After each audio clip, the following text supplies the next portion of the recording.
Meeting to order. First up, even before we do our roll call, so we've just had a few changes in the membership, and I want to congratulate those members that were reelected, and then Jason, you were reelected as an alternate. Justin, you were reelected.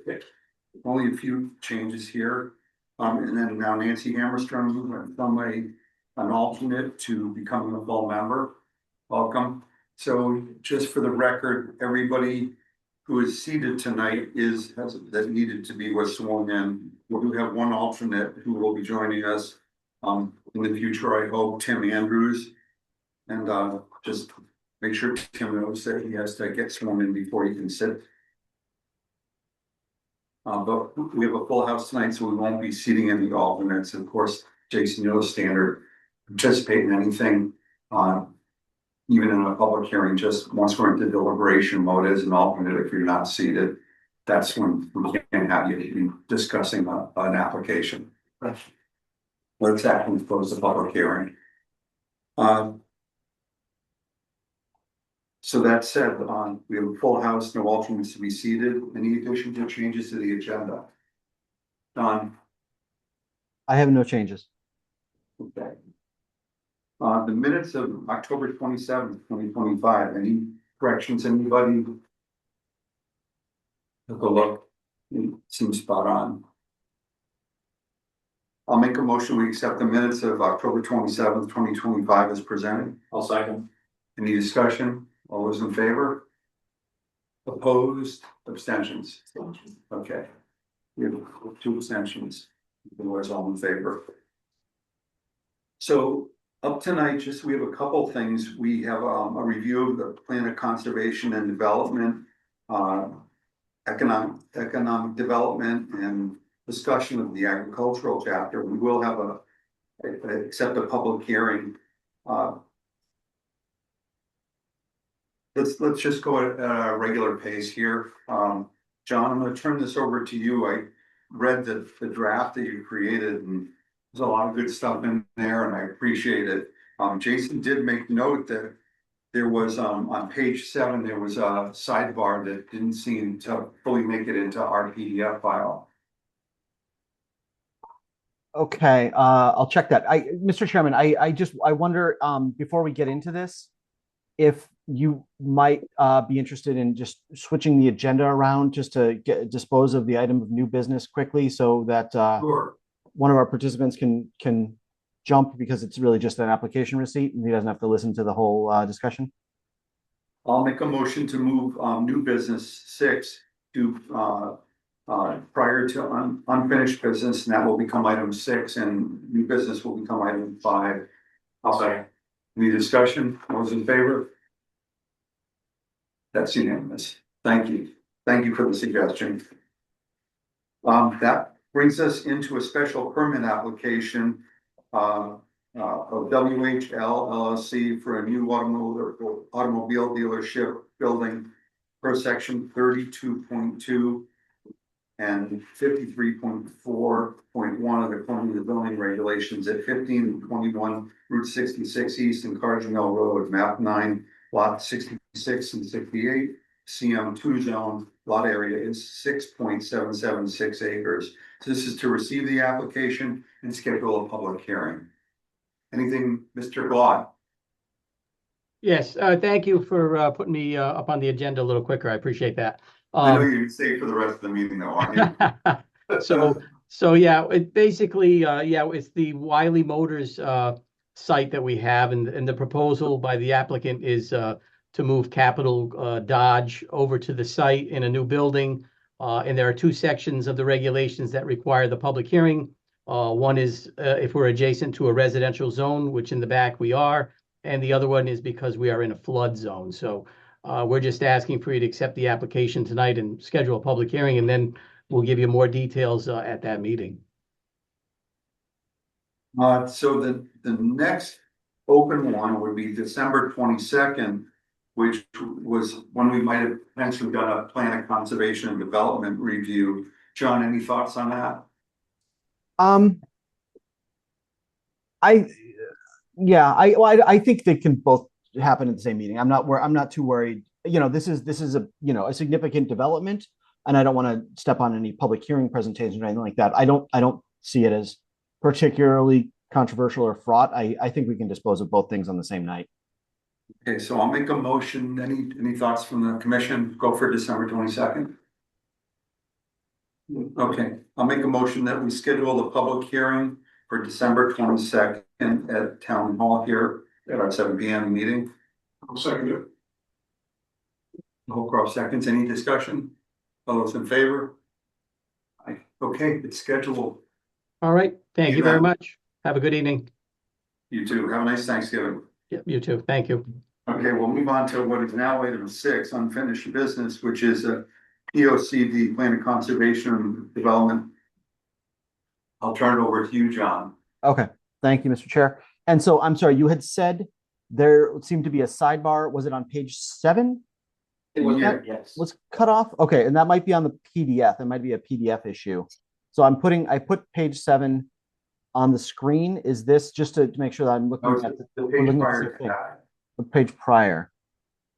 Yeah. Read got cut off on the PDF. So Okay. this, Yeah, only a portion of that got printed in our packets and it was in the Okay. PDF we received. okay, all right. So I could, Right, so yeah, there's a full Right there's- side, there was a strip that didn't appear. Okay. All right, so it's there. I'll go through that briefly. So yeah, I'll go through the chapter briefly. Hopefully people had an opportunity to kind of page through. This, as you know, is the economic development section. And it'll be a draft chapter 7 in the proposed plan. We briefly, and again, we are sort of trying to walk the line between maintaining the quality of life and the environment in Columbia that keeps Columbia what it is, and with the sense of place and the sense of character that it has, but acknowledging that things must continue, must move forward and grow, but grow in a way that sort of respects the heritage and legacy of what's going on in Columbia. So we start by reviewing some of the current activity, going through some of the data, the number of businesses in town, where are our major employers. We throw in a graphic from the US Census. They have a very useful website called On the Map, where you can do all kinds of visualization of jobs and commuting and importing and exporting of activity. And so we see, again, to the surprise of nobody, Columbia is a net jobs exporter. It's primarily a bedroom community. There are a neighborhood of 850, 900 jobs in town, but about twice that number of Columbia residents do go out of town for work, in primarily in trades of government, retail, and manufacturing, and healthcare. That the travel patterns are primarily west. Hartford, East Hartford, Manchester, West Hartford, Middletown, Glastonbury are all major employment destinations. A few people stick around closer to town, Willimantic, and stay in Columbia. But again, it's primarily a western commute distance. So we are a bedroom community of Greater Hartford. That has some transportation implications as well. We go into our zoning somewhat to focus again on the relatively limited. If you look at the total geography of Columbia, we are trying to concentrate virtually all of our economic activity that is not housing related into a very small geography that basically is along the Route 66 east and Route 6 corridor, with a few smaller commercial zones, obviously just along 66 west and in the town center that are somewhat limited. We talk about some of the significant changes that have been made in the zoning and the continuing efforts that this Planning and Zoning Commission has in making business development a little bit easier. Again, talking about some of the stuff that we've taken on in the last couple of years, converting many of the traditional special permit uses to become site plan uses, in order to facilitate the development and expansion of businesses. And talk a little bit about some of the challenges and opportunities. The Route 66 East and 6 corridor are significant opportunities with strong traffic counts. However, again, with lacking public sewer, public water, and the fact of the Hop River itself and the floodplain therein, the I think great majority of the properties on the Route 66 East, the north side of that road that abuts the Hop River, is in or quite near the floodplain, which, even though it's zoned for business, is, potentially problematic for a lot of development. So that creates, sort of a balance of challenges and opportunities. We did highlight, and this is a thing that got cut off, I believe, on your PDF, some of the potential for reorganization of the 66-6 corridor, which has been sort of discussed for many years. I'll note here, and this isn't in the draft, although it's appropriate that we put this proposed realignment in there, because town manager Mark Walter and I had a recent conversation with regional planners at the Capital Region Council of Governments, who are revisiting some major intersection redesign priorities, and are basically looking to put this intersection higher on the priority list for the Capital Region. What's interesting is, and I'm sort of inadvertently getting a little bit too deep in the weeds here, but bear with me for a second, that this intersection would be really well suited for a roundabout. However, the traffic counts on 6 particularly would lead it to be a double lane roundabout, which the state of Connecticut acknowledges is a positive transportation improvement. However, they believe politically the state isn't ready for it yet. And so they are loath, and in fact are not going to recommend a double lane roundabout at this time. But there are a couple of opportunities, and I don't know if you guys can see. Well, you can see it on the screen maybe better than you can in your PDF. I'll make it a little bit bigger. Is a little bit of an offset intersection, but a 4-way. This shows the roundabout. Sorry, we had looked at a different version that we consider putting in here, but we may have to put a different version in there that would be similar. It would have better turning movements, dedicated left turn lanes, but it would also realign. So the realignment of Route 6 would realign slightly to the north to create more of a true 4-way intersection, and would create some additional land out of the old right-of-way for some potential intersection commercial development. So this still shows a roundabout, which I think we'll swap out. But the point here is that any intersection improvements would most likely create some additional commercially available land. And so tracking that potential improvement and preparing for it from a zoning and potential economic development standpoint is probably a future opportunity that we will see over the next decade. So I apologize. I started talking about the wrong map there, but that's the overall message of that key intersection redesign.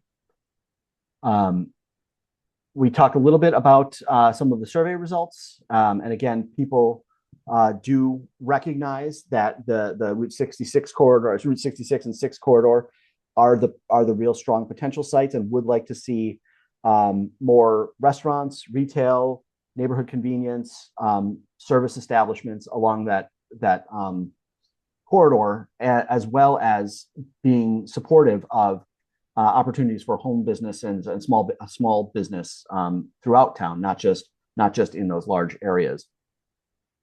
We note that the town doesn't really have that economic development is sort of done somewhat ad hoc, obviously through conversations with planning and zoning, with myself as town planner, with Mark Walter as town administrator, but there is not a dedicated economic development staff person in place, which would be something that would probably help doing a little bit more proactive and assertive outreach to the business community, not only with potential businesses moving into town, but certainly with existing businesses seeking to grow, seeking to expand and remain in town. We established a couple of large-scale goals, which is again growing the town's grand list from within by providing additional development opportunities, both as infill, as providing opportunities for existing businesses to grow, providing more mixed-use spaces and sort of combination buildings that can be flexible and swap out uses more easily or more readily. That would help businesses that are migrating from sort of a home business level into more of a fixed commercial space and then growing from there. Making sure that we understand that housing is an important economic development driver. And so I think some of, building off of some of the zoning efforts we've made over the last couple of years in promoting housing, particularly multifamily housing, because you're basically growing your own demand, with more people, and more activity means more business and more demand within Columbia for some of those, small scale retail restaurants, particularly because the demand is here. And then, using Columbia's natural resources and its heritage and charm as a driver, using the Hop River Trail and our portion of the airline trail, recognizing that there's a lot of travel, leisure travel, recreation coming into and through town, and making sure that we leverage those opportunities as well as use of Columbia Lake and places like Zegda Farm and some of the other recreation opportunities, horse farms and things like that. People who are coming to do agritourism, natural resource tourism, trails, that the town is prepared to capitalize on that.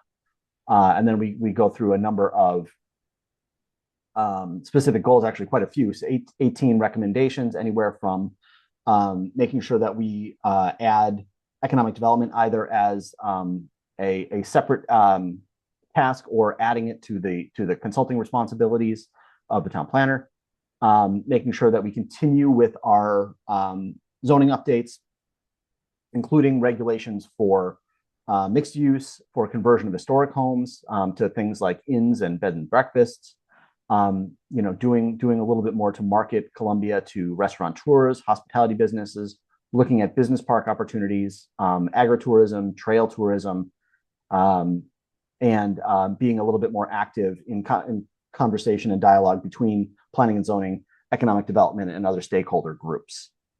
So I'll stop there. I'd be happy to take any comments. We didn't receive a great deal of input from the stakeholder community that we reached out to. But I think we had a pretty robust discussion last time.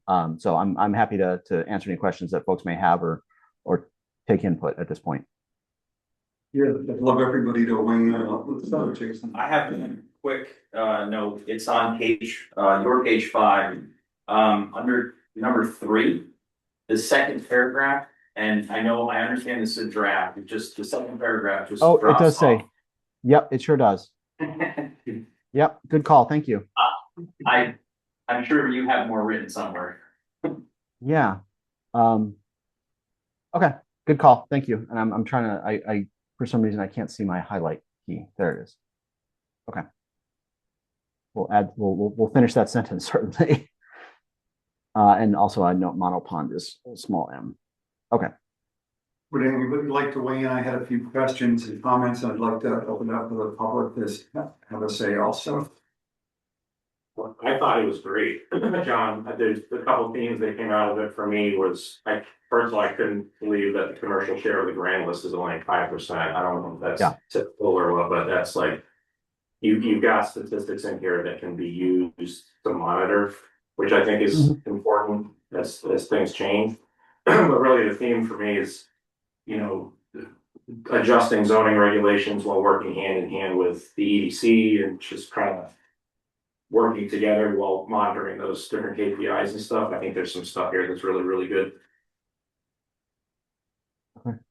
Thank you. Hey, John, That was my question. You have 5% of the grand list is commercial. How do we compare to other locales in the area? Do you have an idea? Yeah. We can do that. We did the same analysis. I mean, it's a little, well, our closest, similar neighbor is probably Andover. And this is actually higher than Andover. Andover's is really only about 3 or 4%.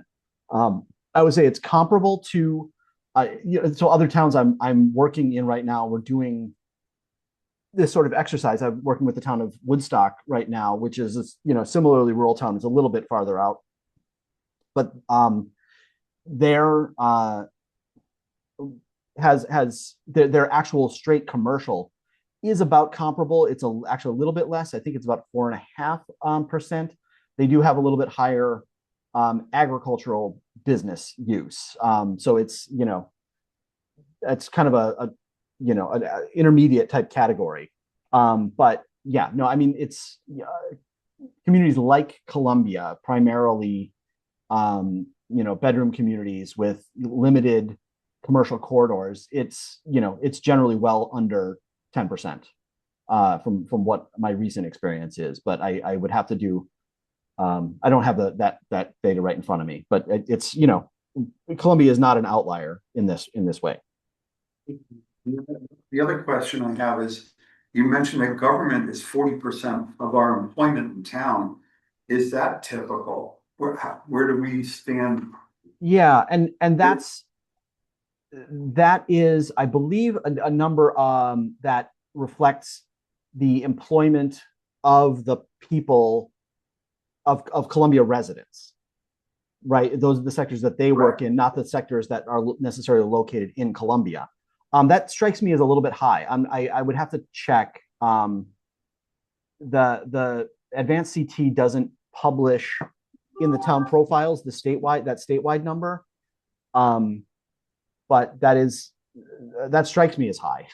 I would have to check some of our peer communities with what that is. I think actually we did an analysis in Andover, and I believe their manufacturing number was higher than their government number.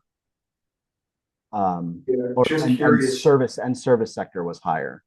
When I see numbers like that, I just like to understand better where those numbers have come from. A couple more things. Let me just throw them out all on the table. Does anyone in this room like roundabouts? I certainly don't. No. I've never seen them work in a high traffic, well, I should say not work. If you go down to Florida, where seasonally they have very high traffic in those areas, and a lot of people have problems with the roundabouts. Yeah, the thing with the roundabouts is they work really, really well if there's a lot of them in one area, especially with new development. So I go to Indianapolis all the time, and the north side of Indy is probably the most roundabouts in the country, literally, because they've developed their entire plan around them. If you put one on Route 6 and 66, it probably would create some problems. I mean, I don't know. They have a little mini roundabout on South Street in Coventry. I've driven over that center island so many times. I just can't imagine when they approved that. It makes no sense. I have a question about that. We're talking about that developing that as a village area. Does that development that was shown and then just described reflect the fact that there is an old landfill and the Algonquin gas transmission easement? Is that reflected there? Probably not. Yeah, probably not. Because it's sort of a preliminary, and I put actually a different conceptual sketch up here. This was the one that I actually had thought we had put in. This was the more recent proposal that Krog had forwarded to us for discussion purposes, and I'll have to check to see if this is fair game for use. But you'll note that what they attempted to do was have a larger central intersection. Again, this is a four-way intersection, a couple of right turn peel offs, 3 right turn peel offs, some dedicated turn lanes with an improved intersection. But what this does is it moves the whole road, basically the Route 6 leg of this, significantly to the north. There may be some concerns. I know there's some wetlands concerns. There, as you say, there might be some other development concerns that would have to be wrangled with. I see those as engineering rather than a make or break sorts of things. They're just engineering considerations. But what that does is it frees up basically the very wide stretch of the existing right of way for potential redevelopment, and really creates a lot more opportunity in very, very close proximity to a very highly traveled intersection that could create some opportunity. And certainly, the portion of the land that is already developed, I think would be pretty easily fair game, without too much difficulty for development. So we'd probably Nothing swap that developed out. there currently. What's that? There's nothing developed there currently. You said it's already developed? Well, No, there's it's there's a giant road there, so it's Oh, it is in that sense, you mean it. right. It is already like built. that. It is already built upon. Right. Where did this drawing come from, John? This came from the Capital Region Council of Governments, from Okay. their staff, planners and Do they engineers. realize that that's all entirely proposed to be in a 100-year floodplain?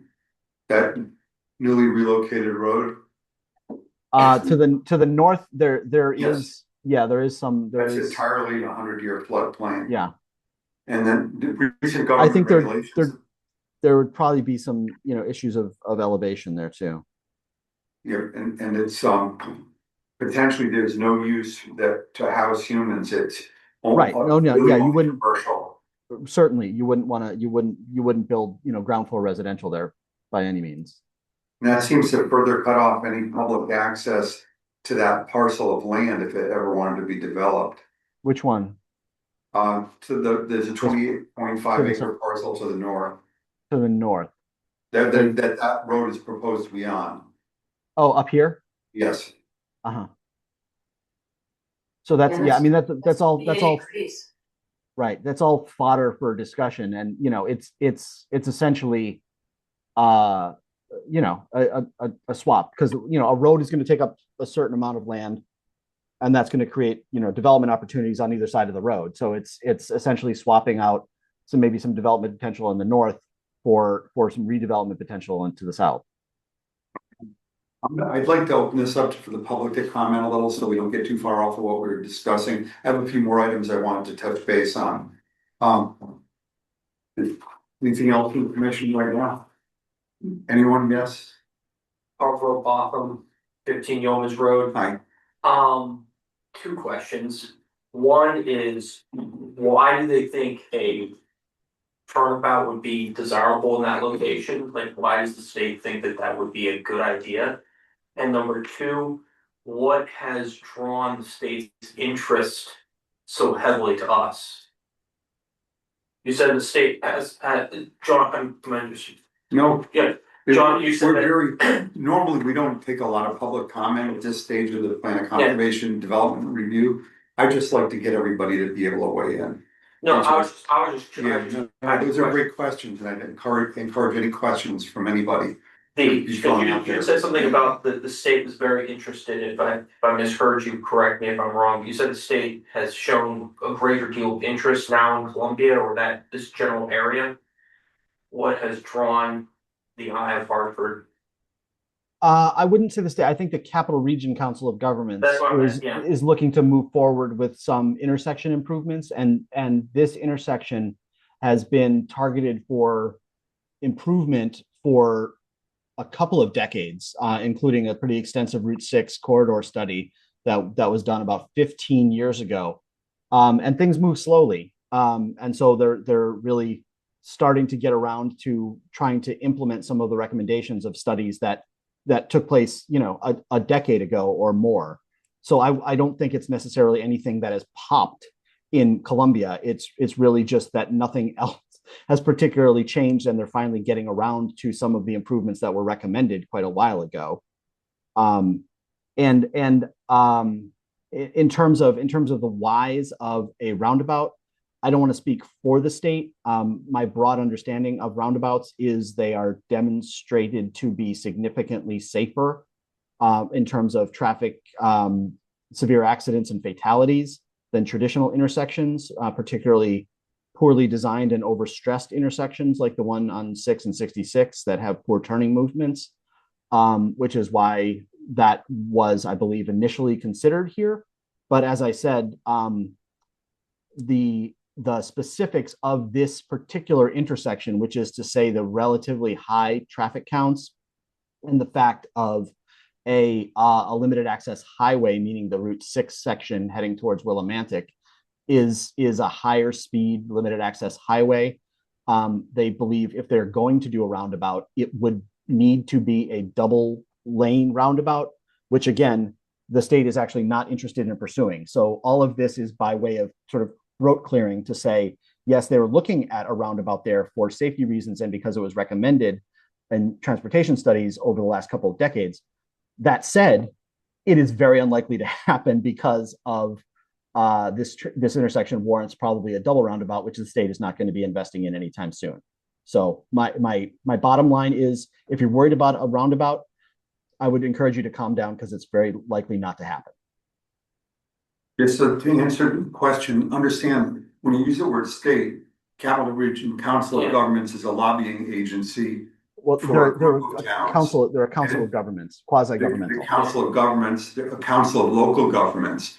So they're trying to pull money out of the state of Connecticut for their constituent towns. No, I was just curious, like why was it all of a sudden, it sounded like we sort of bumping up to the top of the list, but it sounds like they had nothing better to do. Or like we're trying to this started somewhat 10 years ago with our prior town planner. She had it in her head that a roundabout would be wonderful there, a showpiece of traffic engineering. And so she would pursue that at every opportunity, and she would poll us on the commission. We go, like that. She wasn't the only one. This goes back to that Route 6 cars thing, which is what, 12 years ago now? Yeah. I went through, and I can't tell you how many. But there were a number of people who were pushing the roundabouts, not just 12. Okay. So that's kind of where how we're here. It's an idea that, I mean, if it was really aggressively pursued, I think all of us would be asking the question, show us the statistics about traffic flow and safety. Yeah. And then we'll formulate a really specific perspective on it. That's what I would. A thought that I've had, and I don't know how you're gonna go with this, but that might be a good idea to kind of incorporate that same basic idea that was the 4 towns, Andover, Bolton, Coventry, and Columbia. Future development type of thing. And so that someday we may need to address that with the 4 towns. It's a very long-term thing. So one of the other references about hoping for enhancing commercial development along the Route 6 and Route 66 corridors.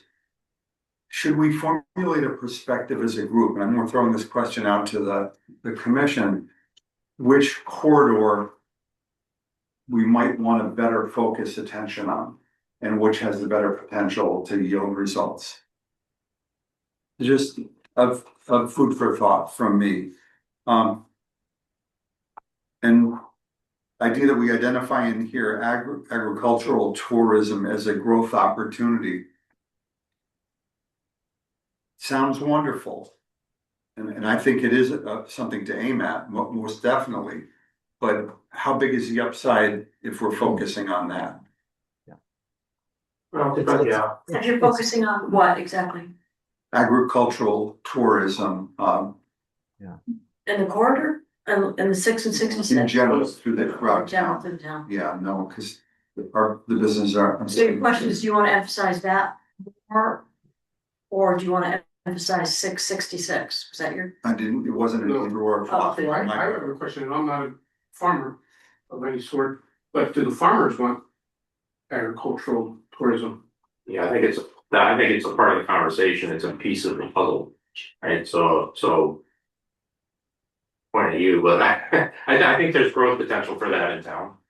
Let me ask, anyone want to weigh in on this? I'm Matt Wilkinson on NHA British Road, and I'm a farmer. I'm on the Conservation Ag Commission, but yes, a lot of not every farm in town does, but there are a lot. With agritourism too, it's not like, it doesn't have to be a giant corn maze. sometimes they're very small enterprises and they can make some of these small farms successful, or at least be able to be viable and sustainable. Also, equestrian riding, that's actually agritourism. It brings in folks from out of town. If we have additional commercial, venues or restaurants, things in town, they'll come in for their riding lesson once a week. They will then also spend their money on the way home, have dinner in town, or shopping at a corner store if they exist, or develop it. So agritourism isn't necessarily like these massive things you might think of. A lot of times they're very small operations. There might be a couple classes at a farm on a specific farm skill they come.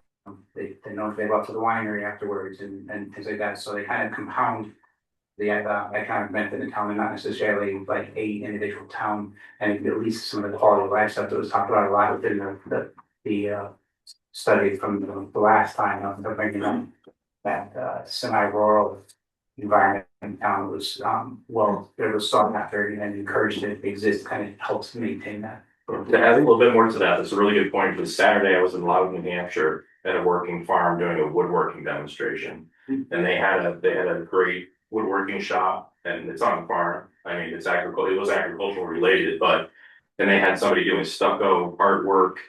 So a lot of it can be really diversified. So as long as they have the space to do it, that's one of the things to think about. Do you think we would want to incorporate some of the narrative? Thank you for your comments. Some of that narrative, so that we encompass the idea that encouraging agricultural tourism down to the smallest operations. I'm not sure how to formulate that narrative. I do think I think it is important to include that in there because I believe, correct me if I'm wrong, there's a lot of grants out there for agritourism from the USDA, from NRCS, from those groups out there. John, somehow I want to take what we just discussed and incorporate some of that into the text. Everyone in agreement on that? Yeah. My sense is, and I think the first gentleman who spoke, his point is well taken, is that, and Rick, to your thought, is that agritourism in and of itself is not likely to be transformative from a grand list perspective or from a town development perspective. But what it does do, I think, I'm probably repeating the point that has been made, is it does provide income streams for our large rural property owners in a way that makes continued openness of that land and continued farming of the land much more viable, which therefore keeps it open and keeps it, rural in the sense that keeps Columbia, which has a lot of knock-on effects, and then can support other local businesses, restaurants, shops, things like that. So it's more about retaining what we've got and increasing the value thereof, rather than a magic bullet to turn us into some sort of cash cow. Well, we're going to create the hooks here to help everybody thrive. That's precisely really what it is. So we just, to the extent that we can mention that, thank you very much. Yeah. So before we go past this, anyone else have anything they want to throw in on? Okay. Next items that I had thoughts about were action items 1 and 5. And let me bring that back up on the screen just so I can follow.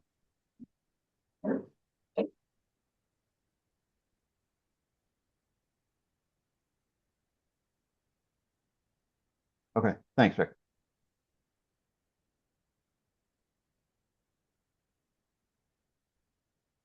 So if we can come up with language here, let's see. The question had to do with item 1. Is this something that you've had any conversation with our town administrator about? Yeah, we've talked about that briefly, and it's really just a matter of the town essentially hires us to sort of do work towards that are priorities of the town, right? And these priorities are identified by the Planning and Zoning Commission, primarily the Board of Selectmen and the town manager's office, town administrator's office, and it's really just about what are we prioritizing, and so it's where are we working on grants? Are we working on zoning regulations? Are we working on the plan of conservation and development? Are we working on economic development? And I think the thought is, once the POCD is completed, that maybe some of that time and effort could be spent towards the economic development side of things rather than some other priority. So I think that was the discussion. So the other question I had related to item 5, do you have any idea what investigation has been done about extending sewer lines and whether there's any desire in the community for it? I didn't find very much. Looked through what files I could, and I haven't seen that much work has been done, much investigation. I think, I think the assumption is, my guess is that the assumption had been it is costly and not particularly desired in the past. But I didn't see much in the realm of sort of sincere consideration, sincere estimation. And it's this is just an idea. It doesn't need to stick around in this plan, but my sense is it hasn't really been looked at very seriously. And it might be a good idea just to find out what we're dealing with in terms of what capacity could be added at what cost. And are there typically state and/or federal grants that help install that kind of infrastructure if it were something that we wanted to pursue as a town? Well, the answer there sometimes, and yes, there are, in normal course of things, there are two pots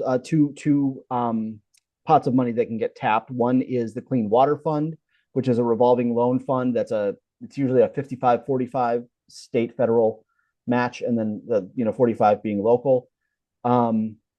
For sewer infrastructure, there's also USDA community facilities grants and loans for communities like Columbia, and it's a sort of a sliding scale based on our degree of ruralness, essentially our population density and our income. But so there are some things that they tend to be a little bit more loan heavy than grant heavy. That said, the governor, the revised housing bill that just passed, 8002, Bill 8002, did include significant language about the state providing incentives in the form of funding to help municipalities that would like to increase density of activity, and particularly density of housing, to be able to tap into funding for public infrastructure extension. So if this bill is signed, I'm still not sure if it was signed by the governor, and if the legislature actually puts the money that they believe will be necessary to incentivize some of this development in place, then yes, the state seems to be making a commitment toward funding infrastructure expansion. Do we need to have any language planted in here that will help give us the potential to consider accessing those funds if we want to in the future? That's probably a good idea. Yeah. Any thoughts on that? Anybody? I look at the POCD, a planning document, but it's also planned for having access to other funds if we want to pursue it. Would we be denied if we didn't mention it?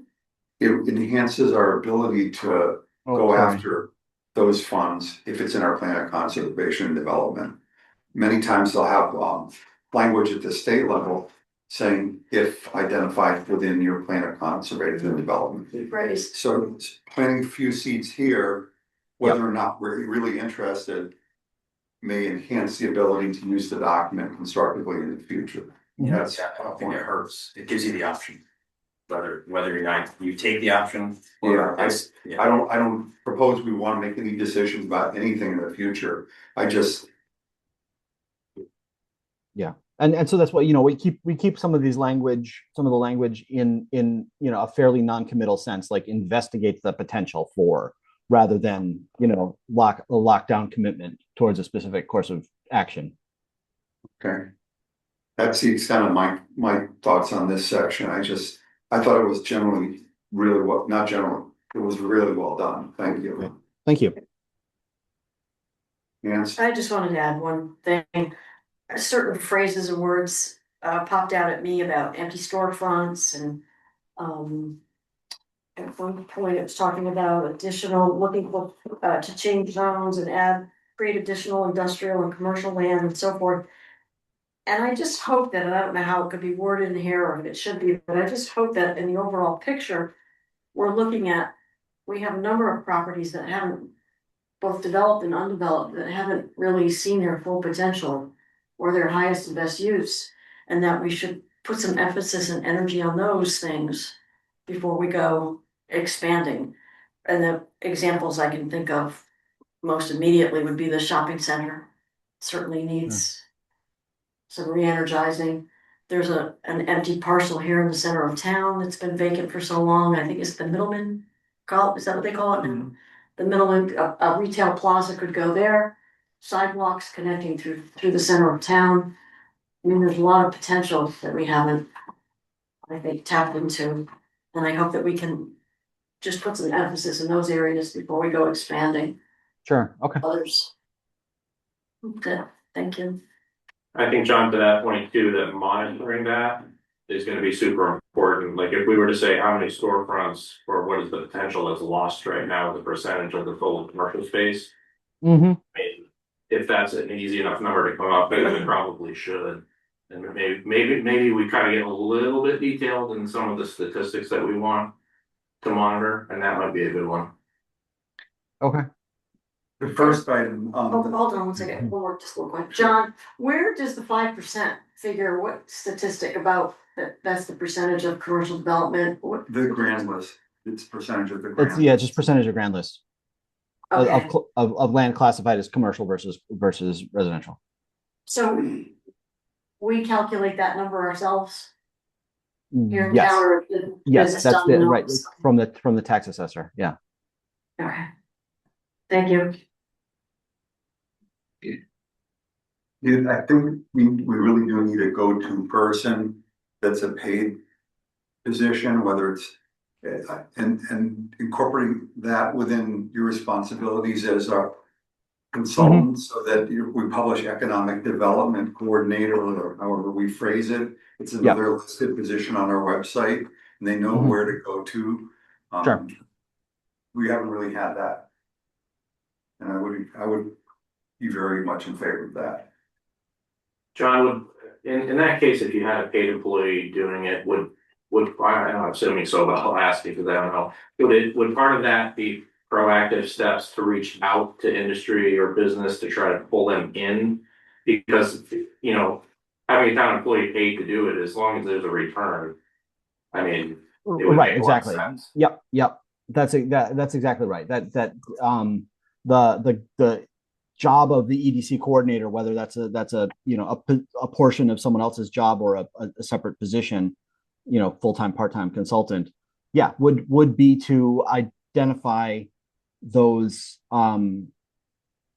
areas of potential growth and then to actively market to those individuals or those businesses that would be reasonable targets in those areas. Yeah, but I mean, it's basically their job would be implementation of the goals of the economic development, commission and chapter. Definitely. Okay. Do we move on to any discussion you wanted on the agriculture chapter? Any other questions, comments?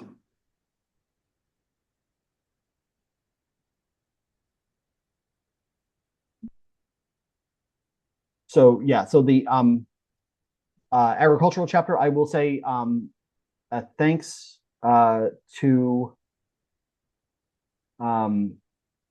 Jason Arico, who did submit some input relatively recently.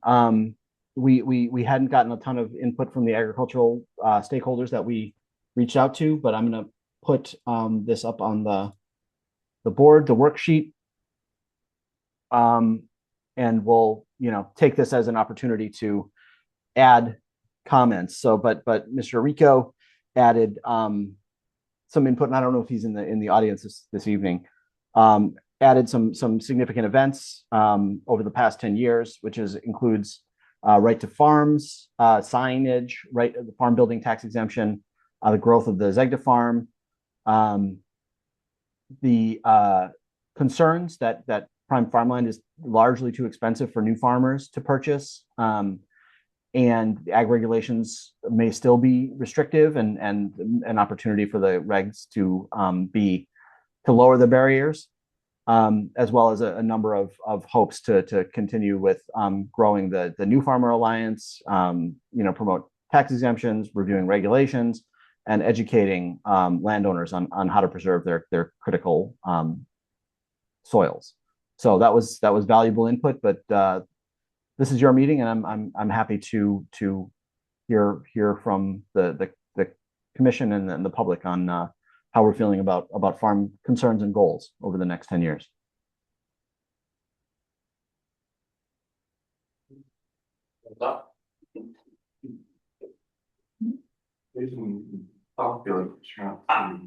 I can talk about this, or I don't, I mean, I'm not seated. I would hope you would. Yeah, well, I mean, so.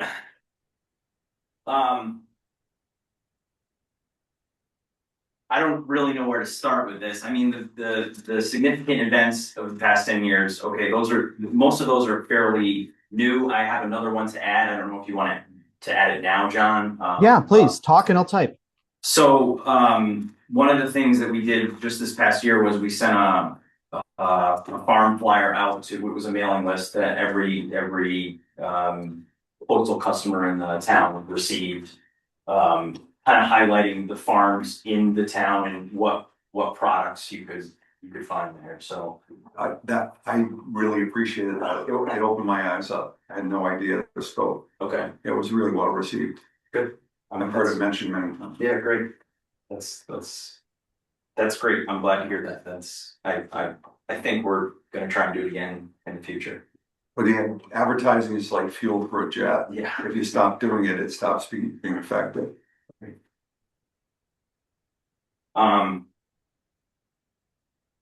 These concerns for the next decade, they were specifically my concerns, and I think people on the commission generally agreed.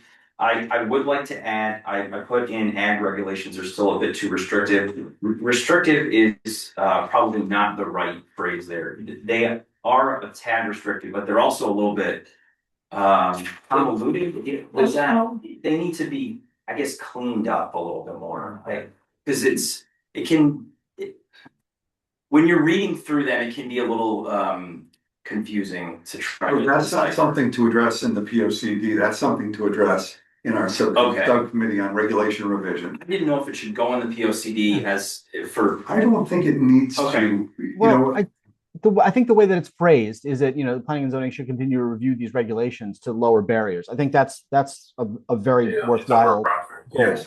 That's well phrased, I think. Okay, thanks. But we really need you to engage on the regulation subcommittee. Yes, I will. We'll do a phase 2. What's that? They said we'll do a phase 2. Yeah. Because I have a hard time understanding what the intent of some of our regulations are at times, not just agriculturally based regulations.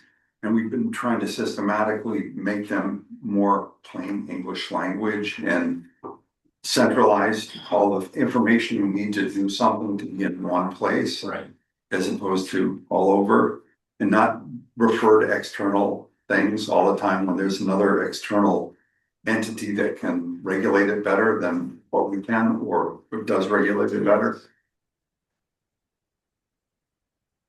And then the goals and hopes, that was sort of, we all kind of worked on that as a commission, and I don't know if there's any other goals and hope. Did anyone from the Ag Commission bring anything else? I have a question. Yes. What is meant by significant tax incentives for tract farmers? You want to take it? Yeah, so the thought behind that one is, it is very common practice for municipalities to give tax breaks for commercial entities to come into town, to move their businesses into town, to build a building in town, to make the capital investment that will then attract over time pay off, for the town. There is, in order to maintain farmland is extremely valuable in Connecticut, and it is, what farmers can afford to pay for an agricultural piece of property versus what a developer that will chop it up into 2-3 acre plots and build home on it. They can't compete with that. So one way to help an ag business come into town and start business is by providing a tax incentive similar to a commercial incentive where, you know, you might have a period of time where the taxes are either waived or they would drop for a certain amount on that property until that they can get established as a farm and get some of those state exemptions and the 490 program, things like that established to help them stay viable. Versus, you know, like any kind of scale, farm scales, labor and property, and Connecticut property almost outweigh labor, which is kind of the opposite of most other ag areas where labor is the killer for ag.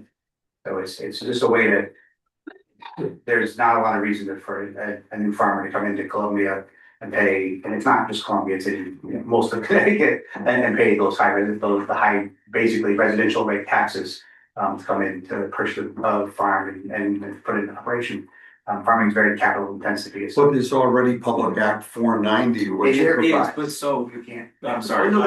You can't, day one, you can't. You can't, right, you have to show the assessor's office that you're farming the land and that there's PA 490 is a bit complicated. If the land was already in PA 490 and you're taking it over as a continuing operation, I believe that it can transfer ownership that way. However, if you're a new farmer, you're planting a new farm on a plot of land that's never had PA 490, it's not like the tax break happens the minute you step on the land. You have to apply for this at the assessor's office. Usually it goes through when the personal property goes through. So there's some lag there, you know, and personally, so I have the property I have is 8 acres. When I first moved there, none of it was in 490, and so I was paying residential taxes on all the land that I was farming. It took me a little bit of time to get some of the land put into 490, but you have to show that you're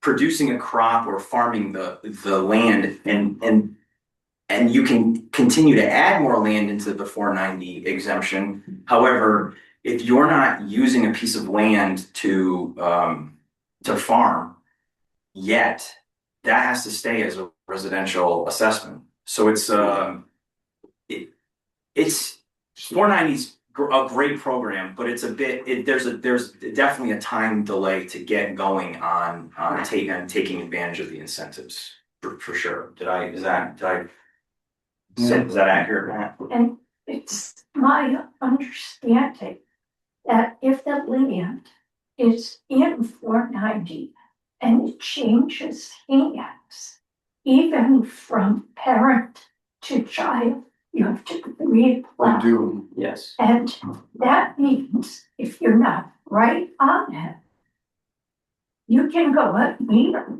where, oh my God, I have to pay residential taxes on 40 acres. That would just break you. You see, so it's a So good it's better program. addressed at the state level. That's already addressed at the state level. I mean, some of it's just, some of it is also, is to maintaining, if you want to maintain those open acres, the rural nature, farm transition, farm turnover, some section, whichever way you want to refer to it as. If the town has some incentives to keep those rolling, it helps sort of bridge those pieces. It helps keep maybe a The more specific the recommendations we could receive, the better. You know, and this could be an ongoing regulation issue, and we can put something targeting this in our plan of conservation and development. But I want to keep it brief and concise here. But if we have something that we can do to help accommodate this on an ongoing basis, this is what we do with our regulation review. Come up with creative solutions. Sometimes we can't come up with an answer because of state limitations or state not granting us. The same kind of wording you were looking at for the sewer, and like research and investigate. I mean, at least that puts it in there as a thing for to look at for each, then each committee or this case ag committee should take Because that. any change in a tax status of property, we have no effect on. Right. None as a planning and zoning committee, as a planning commission, but putting a hook in there that might enable it elsewhere. The more specific you can be with what you think would be advantageous for the community, it helps us get it on paper that much faster. Jason? Who is in charge of, who is in charge of like tax, incentives or breaks, or is that just the assessor's office or? No, not at all. Oh, Nothing. Economic Development Commission did it. It would really be the Board of Selectmen enabling an ordinance. Okay. Yeah, I go to the town meeting, I think it was the last one. John, can I shift it quickly? Can you summarize, didn't the Economic Development Commission just recently do a big tax abatement policy or something of that sort for commercial and industrial? I am not aware of that. I had actually recently pulled a couple of other municipal examples. I don't know if they actually. There was are advertising the pushing- views that our Economic Development Commission did something There is something there that I'm not. within the last year that they get all these abatements to bring tax businesses into town. Well, it's great, but like they're not gonna be paying taxes for a long time. There was a Well, farm, yeah. farm building abatement, yeah. What? May I Sure. speak to that? I follow the board of selectmen very closely, and yes, they did, on the recommendation of the Economic Development Committee, they did set up tax abatements for commercial Did it? business. And As I recollect it, I don't. on a sliding scale. Over a period of 5 to 10 years. So these guys can No, come in and 10 be in years. town 5 to 10 years before they start paying full taxes. Yes. Yes. And if do that, what if they leave, is there some sort of guarantee they're not gonna hightail it out at the end of the period? Yeah, there would be. I believe there would be a payback if they didn't stick around. Right. But The- that's the a details standard agreement. are In the Thank you, Ann. ordinance. Yeah. So let's not spend time on that here because that type of action isn't really part of the PZC. Because it's a segue to what we'd like to do for farming. To set this sort of a break up for Okay, so we agreed that we do want to put language with regard to that into the 10 POCD. And 10 years ago or so, the agriculture committee tried to do something to get the town to offer a grant or something Well, there has been action by the town. to farmers. For instance, if they wanted to apply for a grant. Okay, I'm just gonna ask you, consider how, as a planning action, we might address it and whether or not that would be addressed within the context of a planning document. And or need to be addressed in the context, because there's other avenues within the town. Especially the people who can actually implement this on a town level, and they don't need us to identify that in the plan of conservation and development for that to be a priority for them to take action on. The hooks that we're putting in here are for state and federal grants. So if we're going to address them, I'm trying to keep this time efficient and not go off on an avenue that really is not necessary to be addressed within the context of the plan of conservation and development. Yes, general terms about what our orientation are great, and specific references in there so that we can access federal and state grants are great. But if we're not going to pursue, if there's not potentially federal or state grants, or we really don't need to get into that in a lot more detail because, yes, yeah. I beg to differ.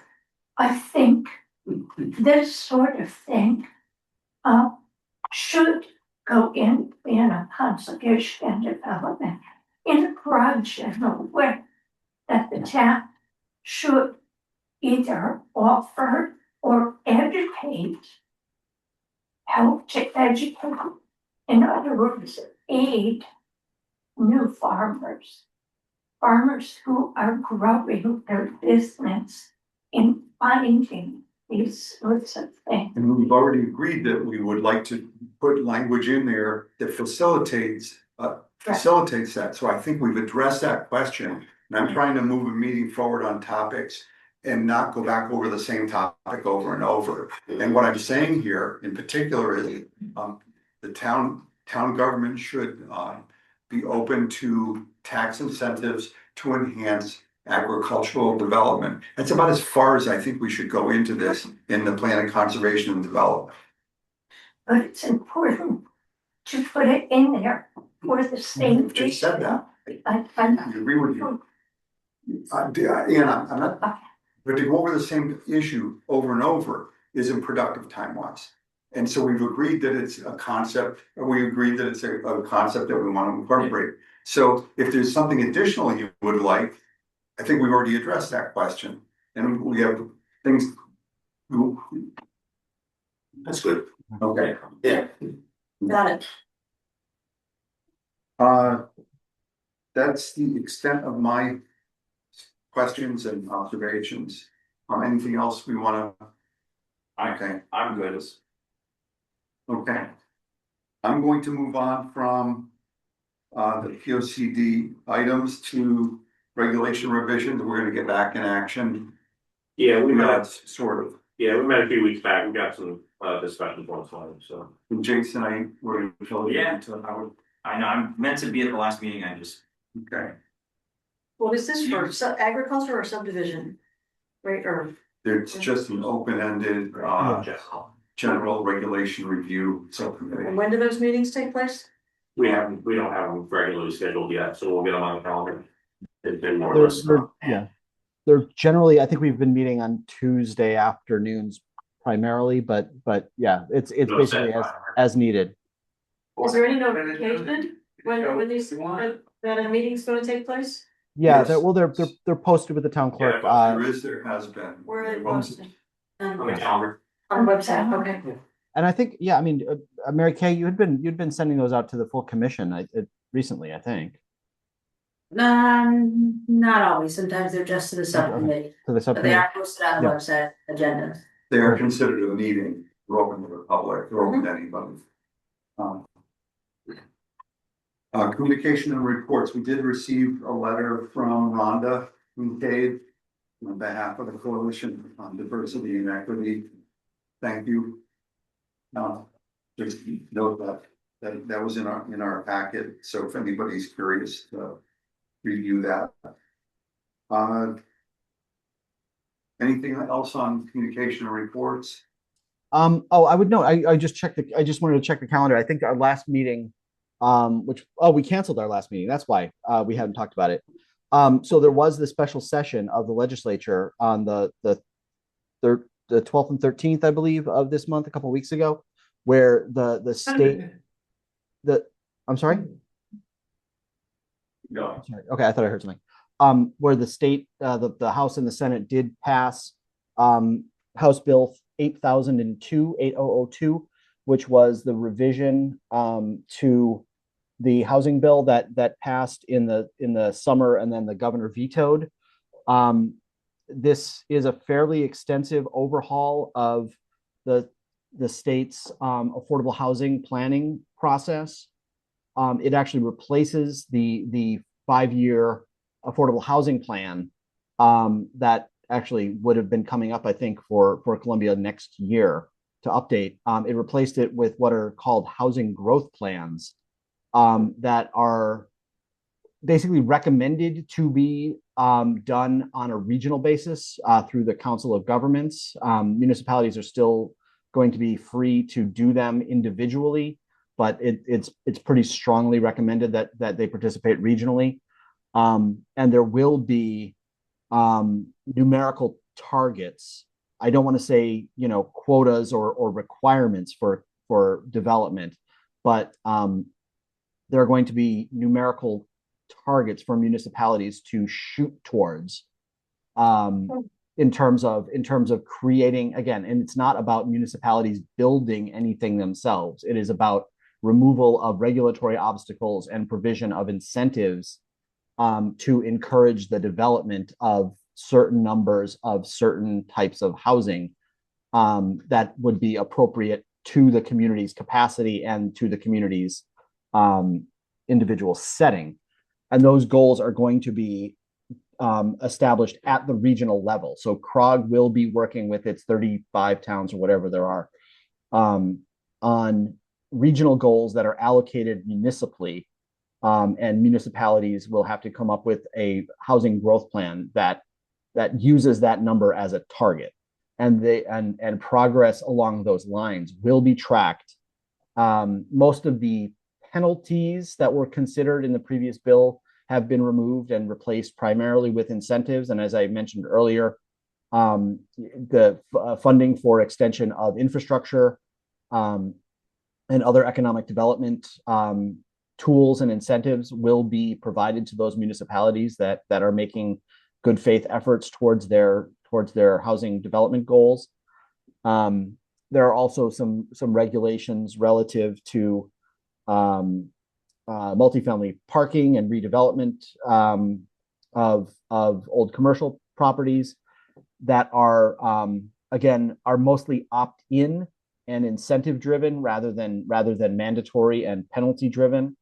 But there's a lot of change to be digested, and this is going to be basically a slow rollout. The state and the COGS are going to be doing a lot of work over the next 2 years or so. The first of the housing growth plans actually doesn't have to be produced until 2028. So there's a lot of preliminary work that the state has got to do, some GIS work to help municipalities understand their development capacity, and then these regional discussions in which the COGS again are going to take the lead in trying to break down the big numbers of housing development targets into individual municipal goals. And there will also be an appeal process if the COG in their discussions, and again, Columbia is a member of the capital region, so it has a seat at the table. But if in these discussions, Columbia gets given a number that it doesn't agree with for some reason, there is an appeal process, and there is the ability for the municipality to essentially develop its own plan if it doesn't like sort of the direction of the regional plan. But all of this stuff is going to roll out, I think, fairly slowly over the next 2.5 years. But it's important to note that this is now passed the House and the Senate. I don't know if Lamont has signed it. I didn't see that he signed it, but are any of the municipalities enthusiastic about this? Enthusiastic? I mean, does it make any sense to any of the municipalities? Yeah, I think both COST, the Council of Small Towns, and CCM, the Connecticut Conference of Municipalities, were active participants in this discussion. They were the ones that were most keen on converting any penalties essentially into incentives, so that there would be principally upside and support for those municipalities who are going to be a little bit more assertive and a little bit more proactive in providing and changing the regulations in providing incentives for housing growth. So it's primarily upside and incentive rather than the stick of the state hanging over our heads. No municipality necessarily embraces the requirement of having to come up with another plan. But the COST and CCM were very, very closely in these discussions and do support the passage of the final bill. So, I don't, not what equivocating about the wording, but I don't know if enthusiastic is necessarily the right metric here, Rick. But it's the councils of government and the Conference of Municipalities were very active and are supportive of the bill. So what if, and this is completely hypothetical. Sure. What if we look at what is handed to us as goals and say, we already have everything Yeah. in place to go toward that goal. We don't need to do anything different. Yeah. So there are two answers to that. One, it's possible that the COG and the state would agree that Columbia has done what it can. It's possible that they would agree. And on the downside would be if it was determined that Columbia was not being proactive and were not making good faith efforts towards their goal. The only penalty that I see in the law is that Columbia might not be eligible to put in place an 830G affordable housing moratorium, which I don't think that Columbia has ever contemplated, and really hasn't had any 830G applications, period.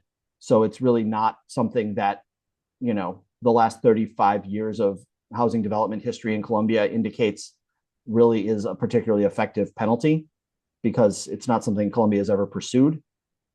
So there is a slight downside to those communities that might desire an 830G moratorium, but that's really the only downside that I see in the law. Any questions anyone has or thoughts on this? We'll try and move us. Yeah, and there will be, Rick, I'm sorry, I should say that there will be some sessions to sort of explain and roll out this new law when it ultimately becomes a law over the next couple of months, just to make sure that everyone's on the same page about what the implications and the procedures will be. So I'm going to move on to open discussion. A couple things I want to bring up in that context. I'd ask that we come up with some sort of outline as to any of the legal responsibilities for continuing ed or education for 2026 for any of the members of the commission, and especially for the newer members of the commission, and maybe outline what the opportunities will be for different educational participation. Sure. And then separately, I did really want to make mention of Fred Gianelli and Bob Powell, who are no longer members of the commission. I want to thank them for their service and all their wonderful contributions. And I wanted to really say thank you to them and formally say thank you. And I can't say enough. They both had strong ideas and I respect them. Anything else anyone has mentioned? Anything, questions or comments from the public? Audience of citizens? Thank you for all the really good ideas that came out tonight. I'll make a motion we adjourn. Second. All those in favor? Aye. Unanimous. Thank you. John, thank you. Thanks. Yes, Thanks. Steve. Really Thanks, Mary appreciate Kat. it. Thanks.